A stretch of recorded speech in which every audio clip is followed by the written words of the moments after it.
रूप से। बिना रगड़ करें अग्नि प्रकट ही नहीं होती। ऐसे ही आपके घट में जो राम बैठे हैं उसके लिए आपको रगड़ करनी पड़ेगी। जब तक रगड़ नहीं करोगे तब तक प्रकट नहीं होंगे। उसका नाम योग,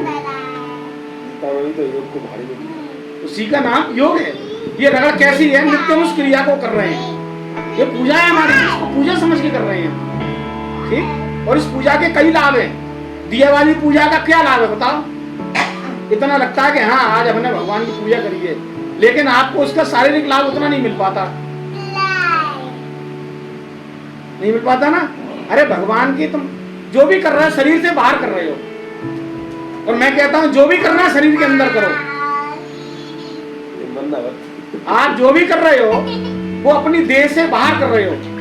देह से बाहर करने का लाभ बहुत कम है। जो करना है वो देह के अंदर करो, उसका लाभ करोड़ गुना मिलेगा। नहीं तो ये धीरे धीरे धीरे धीरे जब अपन इस क्रिया को करेंगे तो इस क्रिया को करने से वो अपने आप, ये तो हो गया बिंदु ध्यान। अब एक आता है नाद।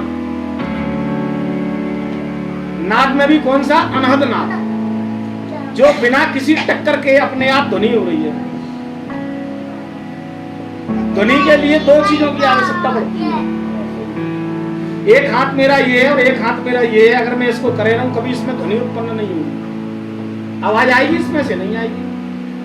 इस वाले हाथ पे अगर मैं इस वाले हाथ का प्रहार करूंगा तो देखो ध्वनि होगी, ठीक।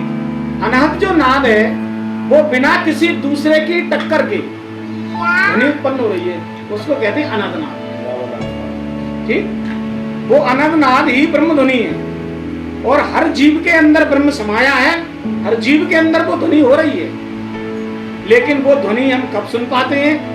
जब हमारा अंतःकरण एकदम शांत हो। जैसे आपने देखा होगा रात के घोर सन्नाटे में अगर गली में से कोई निकल जाए तो उसकी भी हमको आहट आ जाती है, आहट आती है। और दिन दहाड़े कोई भी निकल जाए, अच्छा 50 आदमी निकल जाए, तुम्हें आहट नहीं आएगी, क्योंकि कौतूहल इतना ज्यादा है बाहर का, वो ध्वनि हमको सुनाई नहीं देती, ध्वनि उसमें खो जाती है। ऐसे ही हमारे दिमाग के अंदर जो हमारा मन है विचारों की इतनी ज्यादा ध्वनि अंदर पैदा करती है, उस ध्वनि में हम अपने अंदर बैठे ब्रह्म की ध्वनि को नहीं सुनते। तो ब्रह्म की ध्वनि है ओम, निरंतर हमारे अंदर हो रही है। आप कभी कभार आप देखना, प्रैक्टिकली मैं करा देता हूँ, आपको मालूम नहीं है। कभी कभार आपने देखा होगा जब लाइट चली जाए या पंखा बंद कर दिए जाए, आप शांत कमरे में बैठे हो तो अंदर कानों में सीटी जैसी आवाज आती है। कहां से आई? आ रही है ना, आ रही है ना। कभी झींगुर के झिंझनाने जैसी आवाज आती है, आ रही है ना। ये है नाद, ये अनहद नाद है। इसी में ध्वनि, अब उसको बहुत जब गहराई से हम सुनेंगे तो उसमें से प्रणव उत्पन्न होता है, ओम। ज्यादातर अपन क्या करते हैं, बैठ गए आंख बंद करके ओ,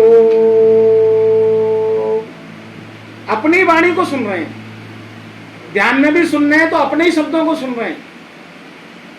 अगर मौन प्रणव कर रहे हैं श्वास के द्वारा, बैखरी वाणी में नहीं कर रहे हैं अपन, अंतरंग प्रणव चल रहा है, तो वो भी हम अपनी वाणी सुन रहे हैं, लेकिन हमें अपनी नहीं सुननी।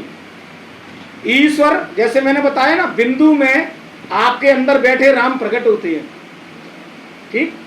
और नाद में आपके अंदर बैठे जो ब्रह्म है उनकी वो वाइब्रेशन उत्पन्न होती है।